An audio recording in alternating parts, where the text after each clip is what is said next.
In August every year, the conversation revolves a lot around women. And when you work in and are passionate about the insurance and financial services industry, the conversations revolve a lot around women and finances, all part of it. I've decided to catch up with Jenny Ingram, Head of Product Development at Momentum Myriad, about some stats and what we see in the space of women and insurance. Thank you for your time, Jenny. Thank you, Rianet. So let's first start with some women-related stats, especially those that you just released. I think it will be worth it to quickly touch on the main causes for death claims, main causes for income disability, lump sum disability, and critical illness. A quick overview just for the purposes of the rest of the interview, for women specifically.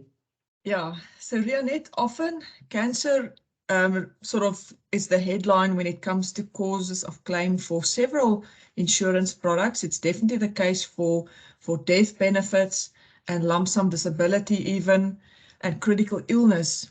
But when you look at if you look at then start looking at the secondary causes or the ones following that, and then you sometimes see a different picture.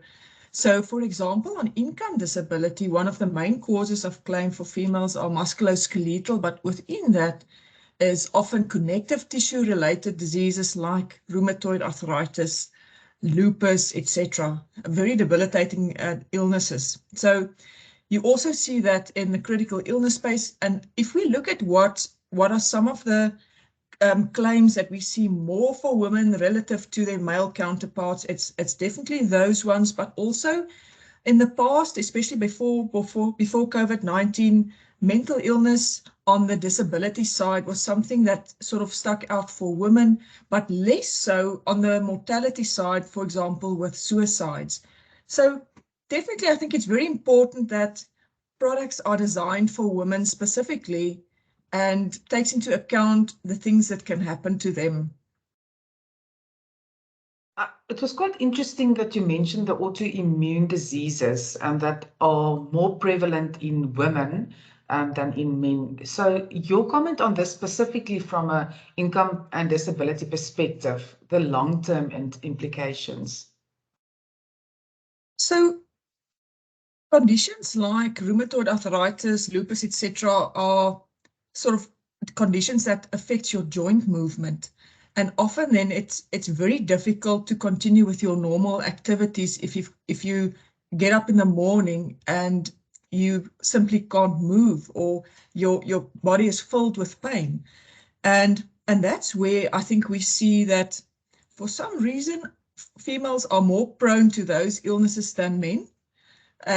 And it's important that they have coverage for it, because it is very difficult to continue with your daily activities if you have it in a severe form. And what we often see is that it takes a while for the diagnosis to be made conclusively. And while women are going through that journey, it's a difficult process because the doctors are trying to find out what is it so that they can treat it properly. And therefore it's important to have that protection during that time of trying to figure out what is wrong. So typically something like an income protection, because let's face it, for many illnesses, you are not declared permanently disabled within a day or even within a month. And therefore, it's very important to think about the short-term and the longer-term implications. Are these autoimmune diseases hereditary? Or not necessarily? Rianet, I think that there could be a small element of it, but I think there's also still a lot of debate and uncertainty as to what triggers it specifically. And is it, because we have more hormones and there's more, maybe we're just more involved, our systems. And so I think the jury is probably still out. So it's probably just better to have the protection anyway. And then especially so if you've got a family history as well. Yeah, that family history is very important. I recently read the statistic which indicates that 42% of households are run by women in South Africa. Do you see that in your policyholder stats? So I had a look at what the picture looked like about 7 or 8 years ago versus now, and we've definitely made some progress to get more females covered under life insurance, but they are still very much underrepresented relative to the economic difference they make in the country, and just, I think, in terms of, who they represent in the population. So critical illness, for example, is quite a popular product with females because I think they are very much aware of the risks of breast cancer, especially. So I think females are very much, they really, that's one of the most popular products that they take in insurance.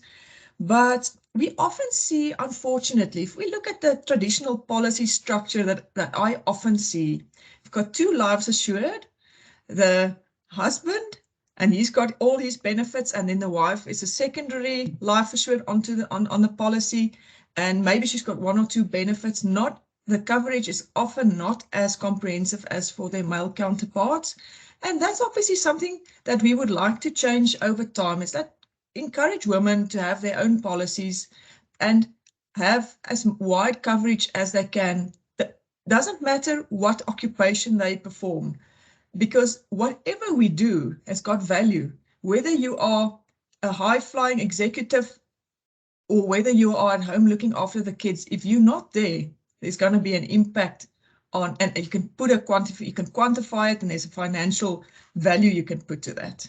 Yeah. I hear exactly what you say. It feels to me as if women still don't realize their worth, right? And I think this is also an important place where the advisor plays a role in handling that conversation with their clients, right? Yes, and I think it's important for males and females alike to partner with a financial advisor that they can trust and they can walk their life journey with. I think the one thing that I've picked up maybe in my time in insurance so far is that often advisors might focus on the main partner or main spouse in a relationship, and maybe it's important to build a good relationship even with the other spouse or the partner, because often we know females often outlive their husbands, for example, and therefore the financial planning aspect is even more critical for them. But if let's say, for example, a husband dies before a wife, and the advisor only had a good relationship with the husband, then it's difficult for the female now to trust and because now that money, that's what the money how it was supposed to be used, and then to ensure that it's used in the best way. I think the one small thing we can try and address is to make sure there's a partnership with the household for that matter. Yeah, it leads us to another topic, quite relevant. There's a joke going around saying a man is a plan, or rather a man is not a plan. And I want to touch on this without getting too serious. The reality is that women are often comfortable in their relationships and marriages, and for that reason, one of the reasons, they don't have their own policies. They are beneficiaries. They don't have their own investments, their own retirement provision. And then, boom, something happens, the inevitable. How do we change this?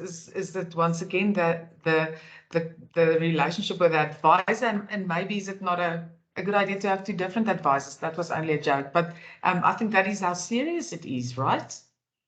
Yes, and I think all the emphasis that's being placed currently to, make sure that girls, for example, get education and they actually participate in the economy. All those building blocks are important, right? And it's important to keep on those efforts to elevate that. But I think on an advice level, I think it's important for women to understand their financial needs. And even if it is quite daunting, start with 1 or 2. And understand, what do I have? Do I have any coverage? And what's my main needs? And often that main thing to address is your ability to earn an income, or you are shielding your family. You are the caretaker, and if you are no longer there, someone else will need to fulfill that role. So whatever you do, I think often that ability is very important for you to make a difference. And therefore we think, tackle one or two of your needs one by one, and try and just, even if you just understand the salient points of what the product that you've got, what you are covered for. Because yes, I think it's very important like that you have a trusted financial advisor, but don't completely outsource the understanding of how that works to someone else. So at least I know I've got coverage for my income, and if I were to pass away, I know I've got a couple of gaps, but I can address that as I go along and at least be aware of it. So it can be quite daunting, but I think if you start with one or two things, that it always seems impossible until it's done, right? Yeah. I suppose also we sometimes in the FAnews magazine talk about overinsurance because sometimes people tend to be a little bit overinsured, but a difficult comment to make is underinsurance is probably better than no insurance. Is that a valid statement? And it's specifically because we focus on the fact that women needs their own products, but a lot of the time it's probably about the budget, right? So what do they do? What do they take and what do they not take? What's the most important part when the budget is limited? Yes, and I think that's maybe another good point where, it's always good to understand the household budget where you can and where money is flowing. I think that disclosure in a relationship is quite crucial. So for females to understand, where the money is flowing and to be part of that discussion. And yeah, I think it's just that general understanding of your financial needs is so crucial. And I think that's a good point to start with just getting some coverage is definitely better than nothing. And even if something happens, if it can plug a couple of holes, that's definitely better than something, than nothing rather. Yeah. Lastly, let's touch on a recently launched product, Myriad's Complete Income Predictor. Quickly tell me about this product. What makes it a little bit more unique than what we've seen in the market? So often clients and advisors find disability benefits and income protection quite a complex world to navigate. And there's just all these multiple elements that you need to understand. And therefore we said, we definitely think that protecting your income is almost one of your very first needs to address. And therefore people struggle with this choice between income protection and lump sum disability. And often because they find it a little bit easier to understand, they suggest a lump sum disability product. But as we said earlier, to be declared permanently disabled takes a long time. And what happens for a short illness, or like you just only booked off for a month with COVID, for example, or versus suffering from a permanent disability? And therefore we said, okay, let's try and help people with this choice. So to starting point, have a good income protection benefit that covers you for multiple aspects: functional impairment, loss of income, sickness, etc. So short-term illnesses, as well as if it turns out to be a long-term disability. But then you can add a rider benefit, the permanent disability enhancer, that when you are permanently disabled and you've got an income protection benefit, you can decide if you want to commute all of those future payments or some portion of it into a lump sum disability according to what your needs are then. And you don't have to make a choice. So if you, for example, even if you pass away and you are permanently disabled, those future payments will be commuted and added to your estate. So in that way, all your future paychecks are covered. And it eliminates this need between what combination of income protection and lump sum disability do I take? So we, in essence, made it a little bit easier to say, if you've got income protection and you add this rider benefit, you are actually covered for all the possibilities that can happen for in the short term and the long term, and you've got choice in how you want to apply your money. That sounds great. I think at the end of the day, it's all about choice for the client and making it a little bit more personal. That is what I see with this product. So well done on that product. Jenny, it was great to chat. I think we need to have a few more conversations. There's a lot of things that's often forgotten in this space. So it was great to catch up, and thank you for the insights. Definitely. Thanks so much for having me.